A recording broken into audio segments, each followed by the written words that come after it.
सभी आदमी अपने लिए जीते हैं, हम देश के लिए जीते हैं। जी जी। तो यही भावना ही देश के हर सैनिक को कारगर बनाती है जी, एक सच्चा सैनिक बनाने की कोशिश। नमस्कार दोस्तों, आज हमारे साथ हैं पंकज श्रीवास्तव जी। और पंकज श्रीवास्तव जी इंडियन एयरफोर्स में रहे हैं। बड़े लोगों की तुलना में जब हम किसी अनुभवी व्यक्ति से मिलते हैं जिसका वहां पर अनुभव होता है, तो वो कहानी कुछ अलग होती है। आर्मी को लेकर के, एयरफोर्स को लेकर के हमारे पास बहुत सारे किस्से और कहानियां हैं, लेकिन जब कहानी हम किसी ऐसे किरदार से सुनते हैं जो उसका हिस्सा रहा हो, तो कहानी का जो अंदाज है वो बदल जाता है और कहानी भी बदल जाती है। सबसे पहले मैं पंकज श्रीवास्तव जी का किताबी दुनिया की तरफ से मैं स्वागत करता हूं।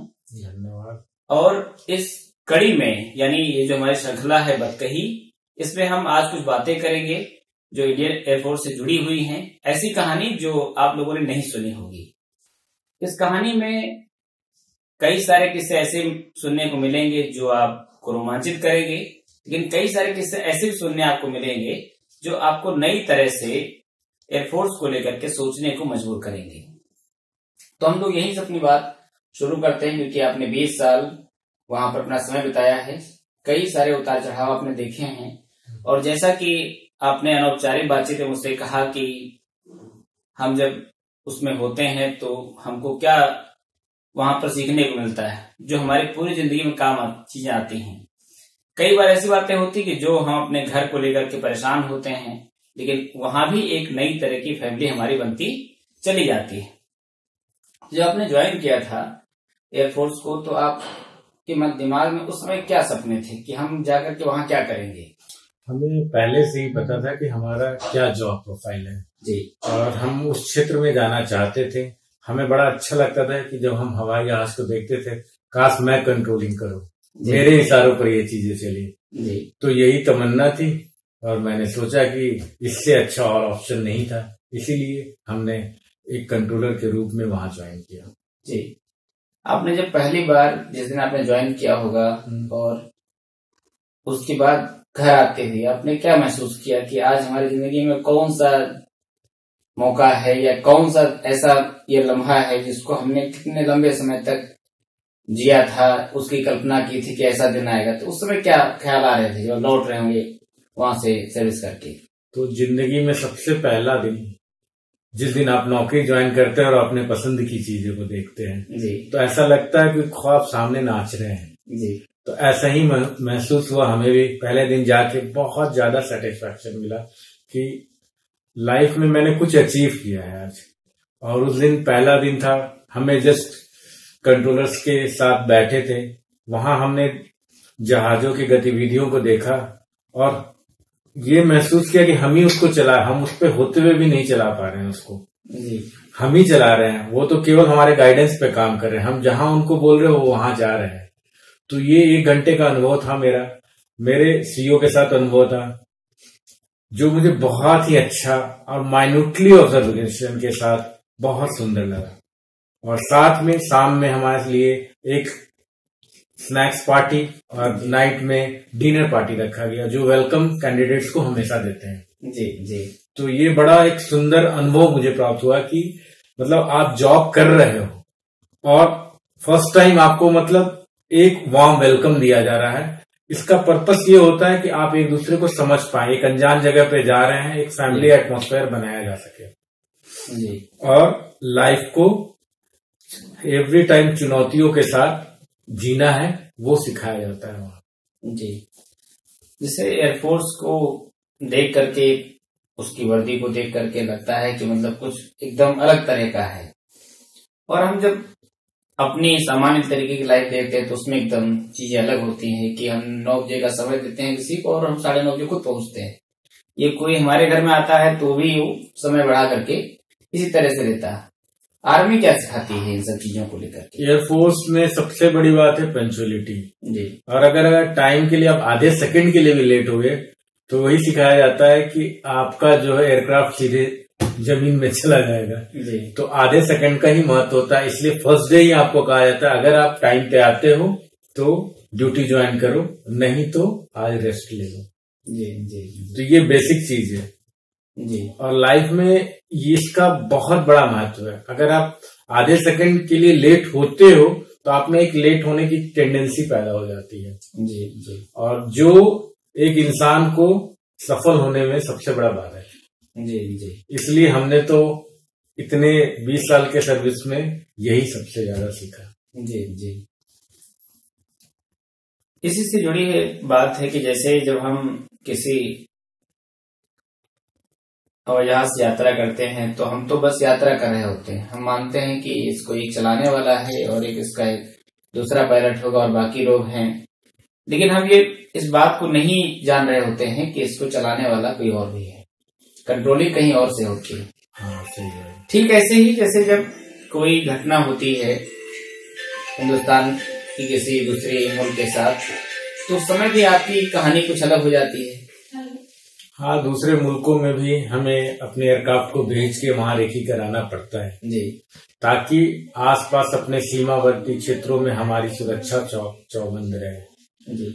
और ऐसा इसलिए किया जाता है ताकि एक सामने वाले को अपना पावर भी दिखाना जरूरी होता है किसी भी देश के लिए जी। कि हम इस चीज के लिए सक्षम है। लाइफ यही है, अगर आप हर समय सहते रहोगे तो सामने वाला हावी हो जाता है जी। तो ये जरूरी है कि कुछ समय पश्चात आपको अपना एक वर्चस्व दिखाना जरूरी होता है जी जी। तो उसी सेक्टर पे हम लोग काम करते हैं और हमारे इसी कारण से रूटीन फ्लाइंग में होती है सारे कुछ एक्सरसाइज जी जी।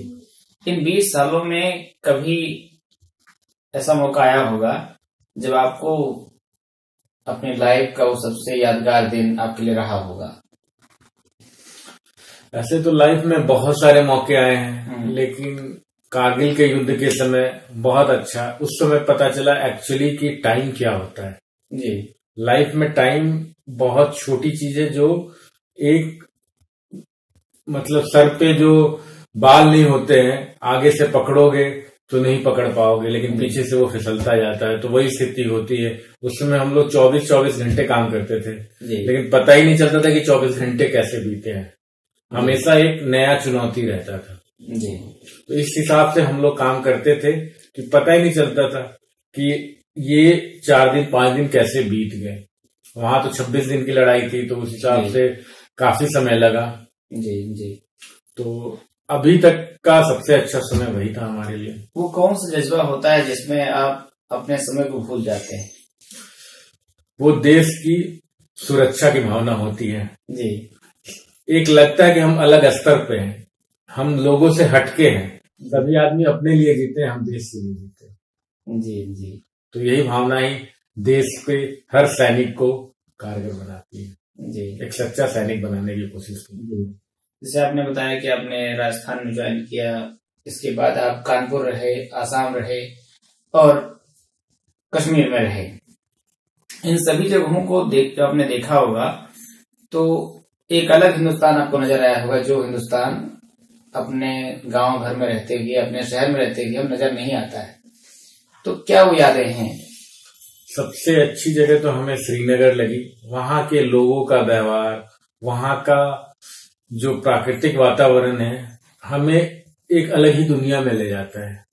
हम सोचते हैं यहाँ लखनऊ में रह के कि क्या ऐसी भी जिंदगी हो सकती है जी। तो वहां जाके देखा नहीं, सपने भी सच होते हैं जी।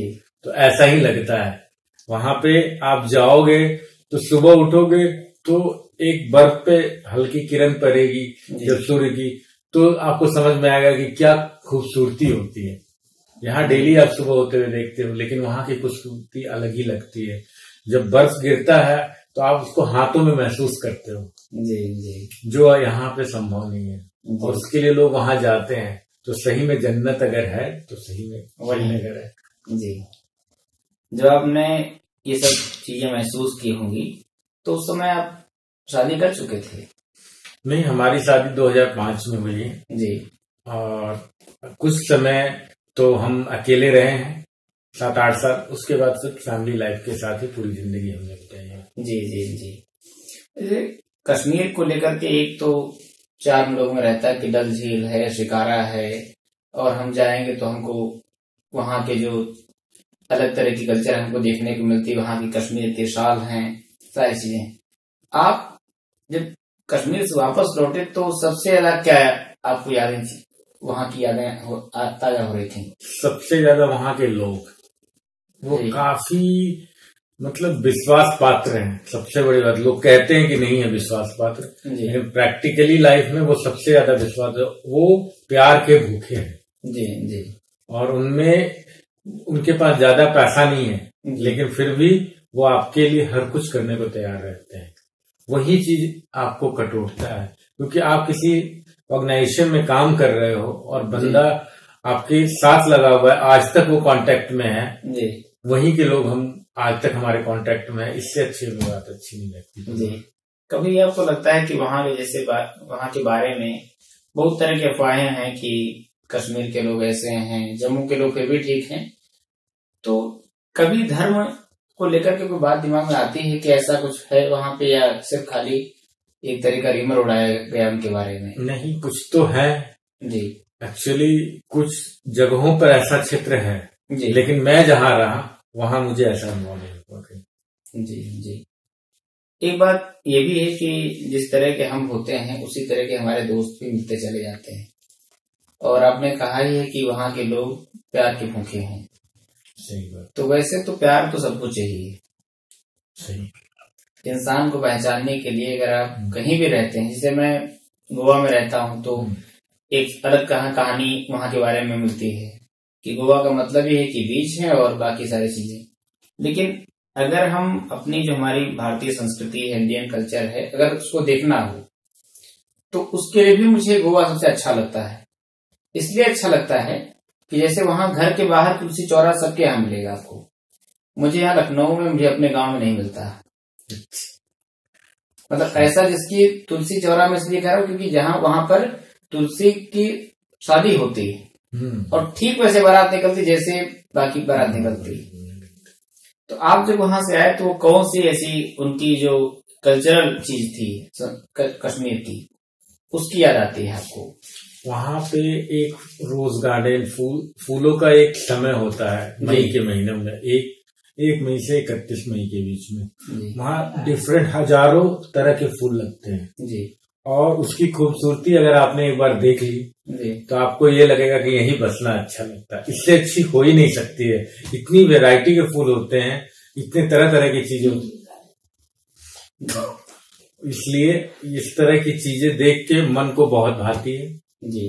और कुछ ऐसा लगता है कि जैसे हम सपनों की दुनिया में आ गए हैं जी। उसके बाद एक बर्फ का जो होना जी, मतलब हमने आज तक कभी एहसास नहीं किया था। जब हाथों को पहली बार बर्फ में छुआ तो जैसे लगा रुई के फव्वारे हैं जी जी। और ये एहसास बस देखने में तो आनंद लगता है, लेकिन जब आप खुद एहसास करते हैं इस चीज को तो एक परम आनंद की प्राप्ति होती है। वहां पे तीसरी चीज है, जब बर्फ में आप स्लाइडिंग करते हैं जी, तो मतलब एक बचपन की यादें आ जाती हैं कि हम भी एक स्लाइड करें ऐसे करके, और वो स्लाइड इतना आनंददायक रहता है, किसी चीज से कोई जरूरत है उस समय, ना भूख लगती है ना प्यास लगती है, बस वो आनंद ही आनंद रहता है। अपनी उम्र का एहसास कम होने लगता है। सही बात जी। एक और बात है कि कोई ऐसा दोस्त आपका है कि जिसको लेकर कोई आपके दिमाग में कोई कहानी हो, या उसके साथ जो आपने समय बिताया है, कुछ ऐसी कहानी की जो हम मतलब यहाँ के लोगों को बता सकें? हमारे साथ बहुत सारे अच्छे दोस्त रहे हैं और अभी तक उनसे कांटेक्ट रहा है हमारा जी। लेकिन एक बहुत ही अच्छा लड़का था, नाम तो मैं नहीं बताऊंगा, लेकिन उसकी सबसे अच्छी क्वालिटी थी जहां गलत हो जाए कोई भी चीज, बोलता था कि मैं संभाल लूंगा, तुम जाओ जी। और एक डिफेंस में ये बहुत अच्छा कल्चर है कि आपसे अगर कोई गलती होती है तो सामने एक बंदा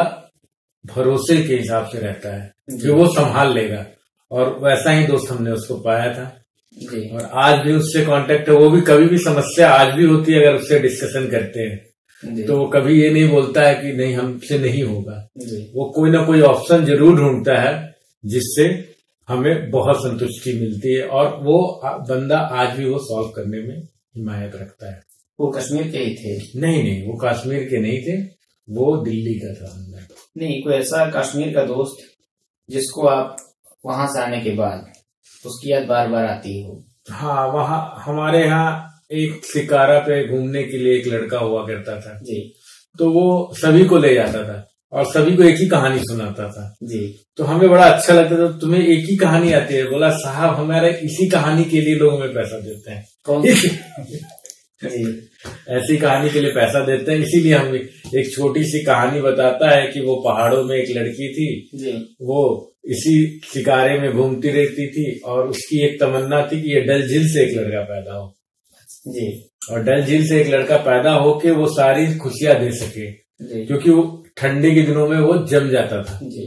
डल झील। तो वो बोलती थी कि ऐसा हो भगवान की कृपा कि ये डल झील कभी बर्फ ना हो, क्योंकि उन महीनों में उसे बहुत तकलीफ होती थी जी। क्योंकि खाने के लिए वही एक साधन होता था जी जी। तो वही है कि उसके साथ एक बार ऐसी घटना हुई जी। और वो लड़का आया और जब से उस लड़का उसकी जिंदगी में आया जी।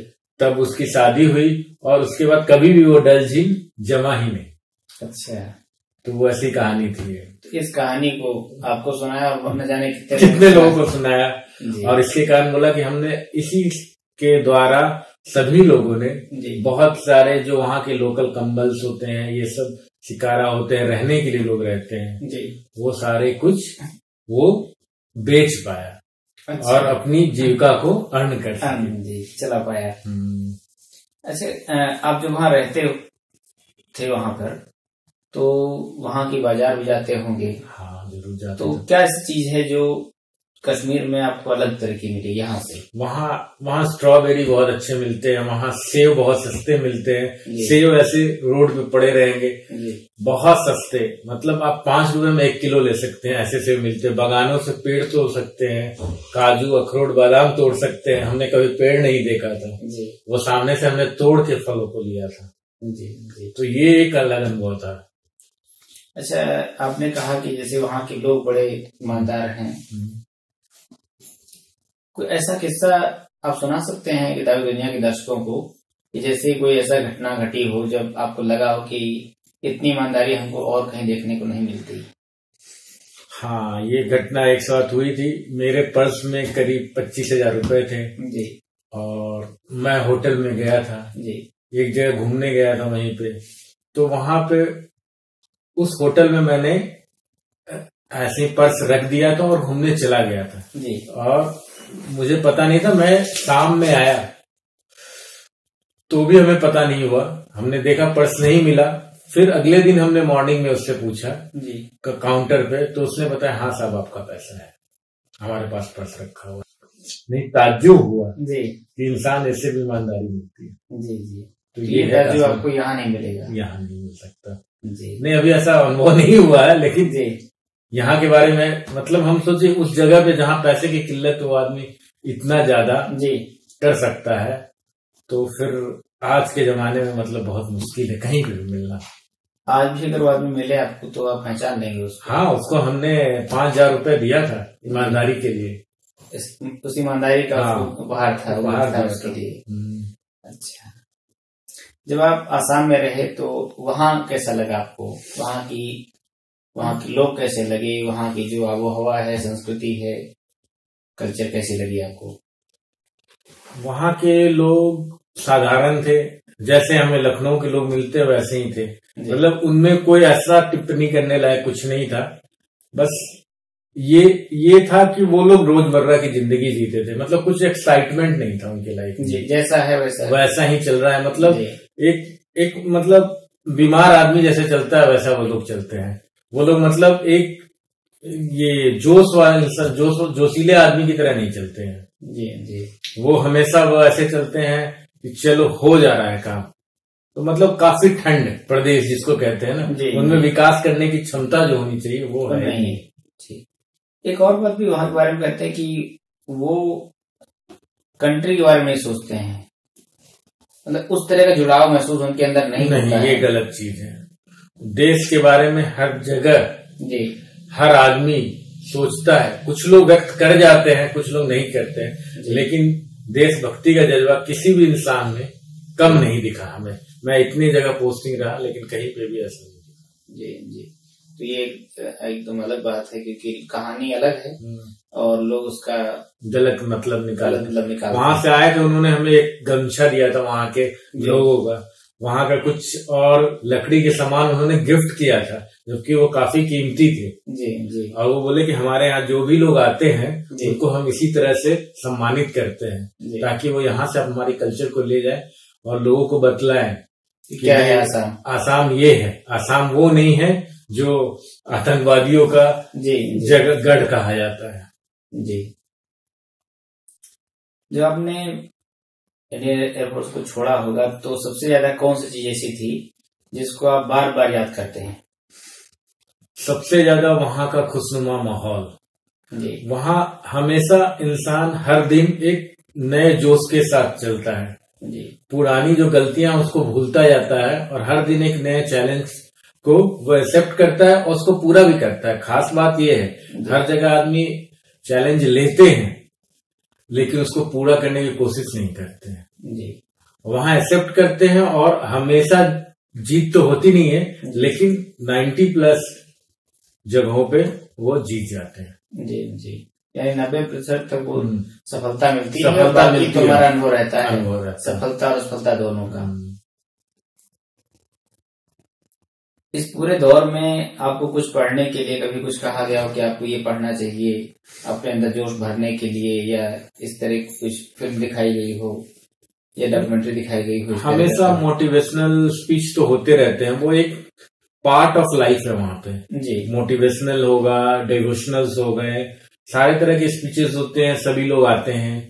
लेकिन सबसे बड़ी बात है कि मेरा जो इंटरेस्ट है स्टडी में काफी ज्यादा रहा है, तो मैं काफी किताबें पढ़ने की कोशिश करता था जी। जो वहां अवेलेबल थे, खासकर टेक्निकल क्षेत्रों में। जी। मतलब साहित्यिक क्षेत्रों में मेरा रुझाव नहीं है जी, जी। लेकिन टेक्निकल चीजों में हम पढ़ते रहते थे। अच्छा, कोई ऐसी किताब जो आपने पढ़ी हो जिसका वो नाम हो, जिसको पढ़ करके आपको लगा हो कि बहुत सारी चीजें? Discovery bye divine.